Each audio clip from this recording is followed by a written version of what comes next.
Video' upload কৰোঁতে দেৰি হৈ গ'ল মানে কি ক'ম আৰু ফুৰোঁতে মানে থাকি গ'ল কিন্তু তথাপি আৰু ভাবি থাকোঁতে মানে কৰিলোঁ আৰু অলপমান সময় ওলালোঁ।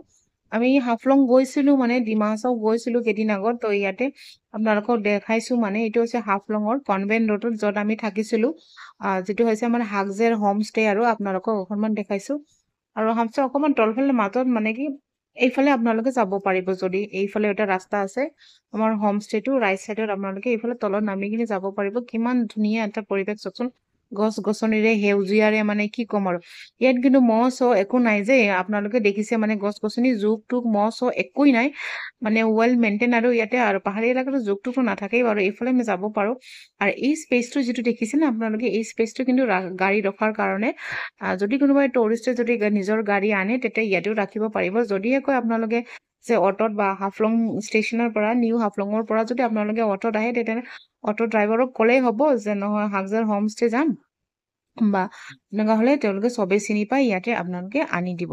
আৰু চব কিমান ধুনীয়া এইফালে কিন্তু বা কিন্তু নিজেই কি মেইনটেইন কৰিছে এইখিনি আপোনালোকৰ ঝাৰু গছখিনি ইয়াতে অট'মেটিক হৈ গৈছে ইয়াতেও আছে আৰু লগতে চাওক এইখিনি কিছুমান ফাৰ্ণ গছ আছে আৰু মোৰতো বহুত ভাল লাগিছে। লগতে মোৰ লগত সুনেনা ডলিও আহিছিলে। লগতে আৰু পাহৰি গৈছিলোঁ মোক যোনে ভিডিঅ' কৰি আছে সেই হৈছে মীনান্দু দাস। আপোনালোকে তিনিচুকীয়া যোনে আমাৰ অফিচত কাম কৰে চবেই চিনি পায় মীনান্দু দাসক কিন্তু। তো আপোনালোকে যদি আৰু বেছিকে জানিব লাগে তেতিয়াহ'লে মীনান্দু দাসকো আপোনালোকে সুধিব পাৰিব। আৰু মোৰতো চবতকে বেছি ভাল লাগে মই বহুত দিনৰ পাছত আহিছোঁ আফটাৰ 15 ইয়াৰ্ছৰ পাছত আহিছোঁ। বহুত চেঞ্জ হ'ল কিন্তু ইয়াতে আমাৰ ডিমা হাছাও যিটো তো যিহেতু মোৰ বেছি ভাল লাগিছে যিহেতু এইটো মোৰ বাৰ ঘৰ হয় আৰু তো মই এইফালে দেখাই গৈ আছোঁ আপোনালোকৰ এইফালে স্কোৱাছ অকণমান হৈছে।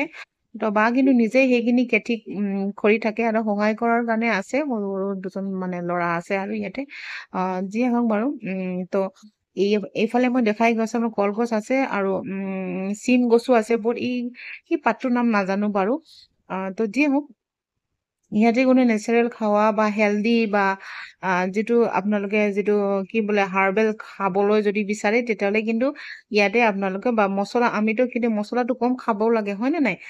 তো যদি আপোনালোকে বিচাৰে বা তেনেকুৱা ধৰণৰ মানে ঘৰুৱা খাদ্য যদি খাব বিচাৰে কিন্তু এইটো হোম ষ্টেটো পাৰফেক্ট কিন্তু। তো তাৰপিছত বা ওপৰতে থাকে মানে সেইটো তলতে মানে হোম ষ্টেটো কৰিছে আৰু এইটো হৈছে এইটো কেলে দেখাইছো আপোনালোকক কচু গছ মানে বা কিন্তু লগে লগে সিদিনাখন লগে লগে কচু গছ বনাই কিনি কচু এইটো ঠাৰিটো বনাই কিনি কৈছে ইমানেই টেষ্টি কি ক'ম আৰু আপুনি কেতিয়াও খাই পোৱা নাই যদি আপোনালোকে সুধিব পাৰিব আৰু তো আমাৰ লগতো মীনান্দুও গৈছে আৰু সুনয়নাও গৈছে ডলি আপোনালোকে সুধিব পাৰিব আমাৰ এক্সপিৰিয়েঞ্চটো কেনেকুৱা।